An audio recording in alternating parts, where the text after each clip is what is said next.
grateful to have you all there. There's going to be light refreshments, good times, and lots of fun. So thank you. Thank you, Christina. Where are the kids?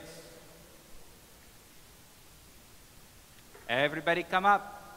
Come on. There we go. You know where to go, Bridgie.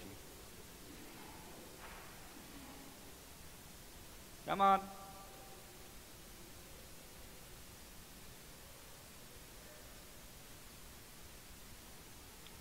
Okay. I'm going to come down here. I just want to step on anybody. Right. So what have we been talking about for the last forever? What do you think, Evie? What have we been talking about? Judges. That is the answer. And we're not going to talk about judges anymore. Now we're still in the time of the judges, because you had Moses, and then you had Joshua, and then you had all of the different judges, and then you have the kings. But we're not to the kings yet. We're still during the time of the judges, but we're not talking about judges. We're talking about a nice little story that happened. So here's the way it goes. It says, "While of Moab, and with him he took his wife and his 2 sons." And it doesn't really matter what the man's name was, but his name was Elimelech, and his wife was Naomi. And his 2 sons were Mahlon and Chilion, right? We can forget their names. Chilion. You know anybody named Chilion? Nope. But sometimes we eat vegetarian chili during Lent, but that's not the same thing. That's a joke. Vegetarian chili, Chilion, ha, ha, ha. There we go. All right. And while they were in Moab, well, they lived there for a while, and the 2 sons of Elimelech, with the weird names, they got married. They married women of Moab. Were they supposed to do that? No, because who did the people of Moab tend to worship? Not God. And therefore, the Israelites were told they weren't supposed to marry anybody else.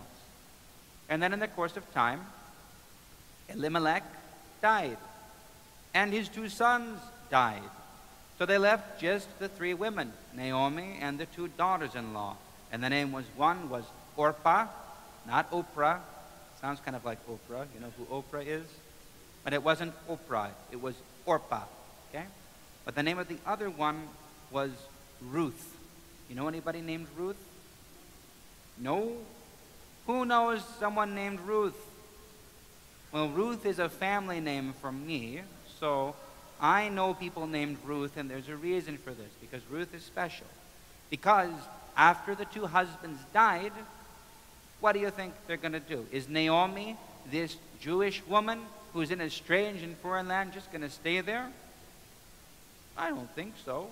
She's going to go home, where she has relatives, where she knows the language, where she has friends, where there are people that can help her, because she's a widow. She doesn't have anyone to bring in money anymore. And I don't think she was doing a lot of work herself. Maybe she sewed. But sewing is always a hard way to make a living, as those who sew for a living can tell you. So, Naomi said, go back to your mother's house, and may God be gracious to you, because you've been so good to me and to those who now are dead. And may the Lord grant you find rest, and you can each find a new husband. And she gave them a kiss, and she gave them a hug, and she said, go away. And they said, no, we're not going to leave. We're going to go with you back to your people. And Naomi said, that doesn't make any sense. You don't speak their language. You're not of their people. You don't worship their God. My God, why are you going to come with me back to a strange and foreign land? Go back, she says. Go back and stay with your own people. And Orpah went. But Ruth stayed. And she said, don't ask me to leave you or to go back after following you, for where you go, I will go. And where you live, I will live. Your people shall be my people, and your God shall be my God. That's a big deal. People didn't do that. But Ruth loved Naomi, her mother-in-law, and she was willing to leave everything behind, even though she didn't know what kind of God the Jewish people worshiped, even though she didn't know what kind of people there were. She was going to leave, and she continued, "Where you die, I will die, and I will be buried there. And may the Lord do so to me, and more so, if anything but death parts me and you." So Naomi stopped arguing. She said, "Okay, what I'm hearing you say is that you love me, and you're not going anywhere." And so they went. And in this way, Ruth stopped being a woman of Moab, and she became a woman of the covenant. And we'll see what happens to her next after that, because Ruth kind of becomes a little bit important. But for now, I want you to think of the lesson, right? There are a lot of things that are important in life. The language we speak,